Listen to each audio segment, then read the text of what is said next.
Om Tat Sat. My name is Swami NIkhilananda and welcome to Spirituality and Vedanta Philosophy. My humble prostrations to my worshipful Param Guru, Shri Swami Shivananji Maharaj of Divine Life Society, Rishikesh, India, and to my worshipful Guru, Shri Swami Jyotirmananji Maharaj of Yoga Research Foundation, Miami, Florida, USA, and to all of you divine souls who are listening to this video. In my regular videos, I explain deep insights about spirituality and Vedanta. So if you like these videos, please like, share, and subscribe with others. And leave me some feedback so I can give you any specific guidance if needed. In today's video, we will discuss Maya and the three modes of nature. Maya is basically an elusive force of nature. Think of a mirage in a desert. In a mirage, the appearance is there of water, but when you go there, you don't see any water at all. Or think of a magic show. When you're in a magic show, all things are appearing so real, and the magic seems very, very real. But yet, we know that everything in the show is really an illusion. It is not really real. And when the illusion breaks, you come back and you see that everything was the same as before. So we were just spellbound or hypnotized with the magic show. Or a third example is think of your own dream. When you are dreaming, you are sleeping and yet you're hearing sounds, you're seeing sights. Some dreams are good and some are bad. And yet when you wake up, all that experience doesn't mean anything. It's gone. So that is pretty much the function of Maya, and it works through Prakriti. And that will be, of course, another video, but I just wanted to give you a brief overview of how Maya works, which is an elusive force of Maya. Now, Maya needs three modes in order to function properly, and it functions in consciousness. So anything that has Chetana or a Jiva is working with the illusory force of Maya. So the three gunas or the three modes of Maya are Sattva, Rajas, and Tamas. Sattva means purity, and it is generally denoted with the color white. And Rajas is called activity or inertia, and we use the color red to symbolize it. And Tamas is considered inactivity or laziness, that kind of thing. And it's we generally use the color black for that. In other words, you can think of Sattva as your natural state, natural peaceful state, and Rajas is activity. So you are now swinging from that peaceful state into an active state. And Tamas brings you right back to inactivity. So therefore, this is how the three gunas work. And as we all know, in this world, everything is created and then eventually destroyed through the elusive forces of these three gunas. And in Bhagavad Gita also, those of you who are seriously pursuing spirituality, this is very clearly explained in shloka number 10 in chapter 14, which is called Gunatraya Vibhag Yog, means the three gunas and their different activities. So chapter 14, chapter 16 and 17 of Bhagavad Gita will give you a lot of deep insight into the three modes of nature and what should be our reaction and how should we use these three things. But the goal obviously is to increase sattva or purity as much as we can possibly do and get closer to God, and as a result increase our peace of mind and happiness.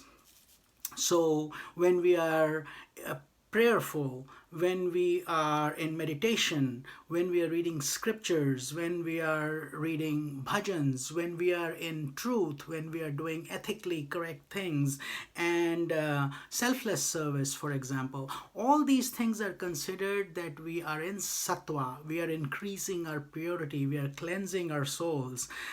Rajas is the second mode of nature, which means we start getting active, we do material things for for acquiring wealth, possessions, and the like. And the desires continue to increase when rajas is high. We kind of become like materialists and we want to possess more and more. We forget that this world is a transient phase and that we are not here permanently, so we get so attached to it. That's the doing of rajas, really. And then the third one, or the mode of nature, is tamas, or inactivity. So that is created through ignorance, tamas. Everyone in theory has a blend of all the three gunas. The question is in what ratio. So for example, when your sattva is very high, for example, when you see sages and saints, their sattva is very high because their entire life really is about purification and guiding souls in different ways. So that they experience a much higher sattva. For worldly people, their rajas is very high because their desires continue to multiply and they want to do more and more things in their life to succeed materially. And when tamas is very high, know that your procrastination will increase, you will start getting overly lazy, you will sleep excessively, and when it gets exaggerated, then of course, crimes happen, those kind of things happen, addictions take hold.